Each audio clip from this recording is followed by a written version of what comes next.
સુરતમાં આગના વધી રહેલા બનાવ વચ્ચે ઝાંગીરાબાદ વિસ્તારમાં એપાર્ટમેન્ટના ત્રીજા માળે લાગેલી આગને લઈ ભર નિંદ્રામાંથી જાગી પરિવાર જીવ બચાવવા ગેલેરીમાં ગયો હતો, જ્યાંથી ફાયર રેસ્ક્યુ કરી 4 લોકોનું રેસ્ક્યુ કર્યું હતું।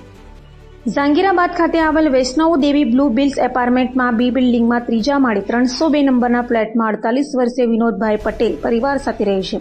પરિવારમાં પત્ની અને 2 પુત્ર છે। આજે શુક્રવાર 18 જુલાઈએ વહેલી સવારે 3:26 ઘરના કિચનમાં અચાનક આગ ફાટી નીકળી હતી, જેથી આખો પરિવાર ઘરની બહાર જ ન નીકળી શકતા ગેલેરીમાં ફસાઈ ગયો હતો।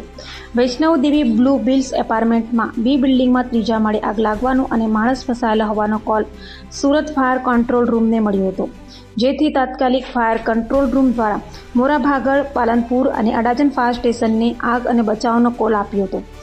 આગના કોલની ગંભીરતા પારખીને અડાજણ ફાયર સ્ટેશનથી હાઇડ્રોલિક પ્લેટફોર્મ પણ મોકલવામાં આવ્યું હતું। 3 ફાયર સ્ટેશનની ટીમો તાત્કાલિક ઘટના સ્થળે પહોંચીને સૌથી પહેલા રેસ્ક્યુ કામગીરી શરૂ કરી હતી। બી બિલ્ડિંગના 302 નંબરના ફ્લેટમાં ફસાયેલા 4 લોકોને કાઢવાની કામગીરી કરી હતી।